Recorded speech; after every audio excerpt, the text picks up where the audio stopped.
ever. Over the years, our community has struggled with incredible adversity and obstacles. And as Maya Angelou said, and yet we still rise. We continue to reach for excellence. Almost 100 years ago, Crispus Attucks was formed as a character-building organization. Dr. Bowles and Reverend Smallwood. How many of you guys remember Reverend Smallwood? Some of the little man. I never knew. I mean, I used to look at him and just thought he was a strange little man because he had that accent from the island and didn't talk much except for his older grandparents and them. But the guy would, through the history, he was powerful. He would go to court for people. He would open his business, black bookstore. Brother Rick used to deliver papers for him and all. The black papers, that's the only way they got here in New York and all. But he was a powerful African-American man. He went to court. One time there was a guy that got arrested for looking hard at a white woman. And it's in the newspaper. It was called the Evil Eyes case or something. And they arrested him, and you know, sort of like Emmett Till did. He looked like Emmett Till. Took him to jail, but Reverend Montu was able, on his word, to get him out. These guys had power. Him and Dr. Bowles and those back in the days. I look at this history gathering, history building, as sort of like a game of football. I saw, when I went back through history, it was several different periods of growth. Back in like the early 1800s to late 1800s, we had William Goodrich and a guy named Merriman Cooper. He was a barber. He was one of the richest black men in Pennsylvania. He had a barber shop right there by Market Street Bridge over here that was there. And he also had barbering schools and taught other people. You know, there was guys, the Grays, Hamilton Gray and the guy. Mr. Gray was a pie merchant, so plenty of pies, you know, and they were building a community. And in order to build community, you had to build these organizations, you know, to help the people that served as the glue, keeping those communities together. That was the first quarter in there. The second real good quarter we had, and we were good in the game. Education was fine. Education was a high value tradition, and people were being educated. The next period came during the Great Migration. That's when many of our folks came here to York during the early 1920s. My grandfather came here in 1921. A lot of black men. Somebody, I still never found out who initiated it, went down and brought back almost 280 black men from Bamberg, South Carolina and the surroundings up here to York to work in the factories and pave the streets. I have a picture of my grandfather and them on a crew out in North York paving the streets. But they paved the streets and worked in the factories. You know, we were the workers then, us lazy Negroes, you know, but we worked. And they bought the guys and they ended up bringing their families here, and it changed the tone of this community. There was an article in the paper, I cut that out, a guy named Mr. Myers. His wife became really famous. But in the newspaper article, he said things were okay in York. He said before the Bambergers came.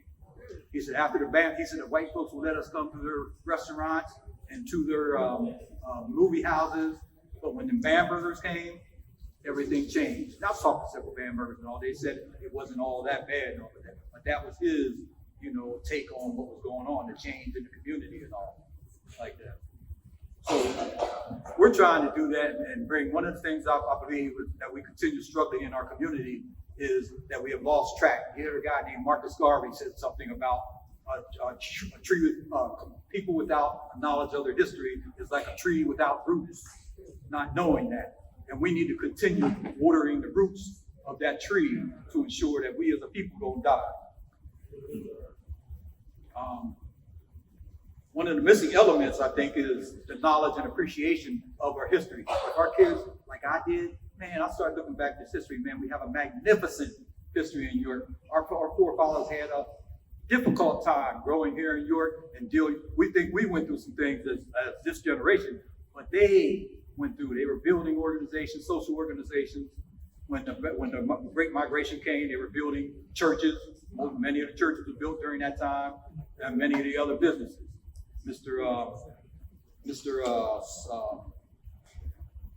Car, you know, barbershops and all those type of things. Barbering was a big business. I talked to a couple of barbers last night. They were on Sharif's show and was telling them how barbering became such a big business. It was one that blacks can get into, and many of them came up through there.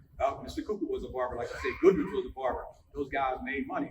They were barbers. Some of the stories you learn through history, and you learn that it's just funny in a way now that we can laugh at. They had barber, one guy down on George Street. He could cut hair. He was a black guy, but he could not cut a black person's hair. Why? Because if he cut a black person's hair, then his white patrons, who were the ones that really had the disposable income to get haircuts and all, they would stop coming to him. So it was just that strange and all, for these guys to be able to come up in our community. We have some stories. We have a oral history piece where we film people in the community that have a story to tell and that want to talk about their family history and all. And I talked to there's Charlie Sexton walked in. We did a great interview with them. But I did one with a guy named Ben Washington. Many of you guys know Ben. And Ben told me some hilarious stories. We can laugh at him now and the thing. But he said back in those days, in his town, they wouldn't sell the black folks Coca-Cola. Why? Why, Ben, when they sell Coca-Cola? He said, because, we used to take the soda bottles back and get a rebate for them, 3 cents or a nickel. And the white folks, they were so crazy, I guess, that they thought, even though they was going to wash the bottles, disinfect them, and put new soda in, they thought they did not want to take the chance of putting their lips on a bottle that the black lips were on. So, that's just some of the stories he told us. It was just hilarious.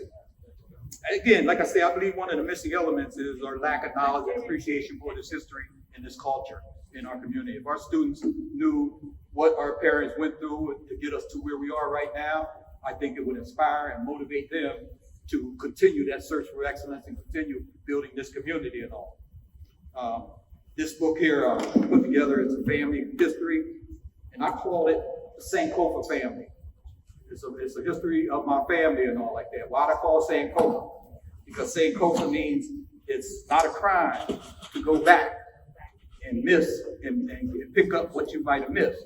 And what we need to do is go back and plug into those family values, our family traditions and all, and get back to building community. The job is not done.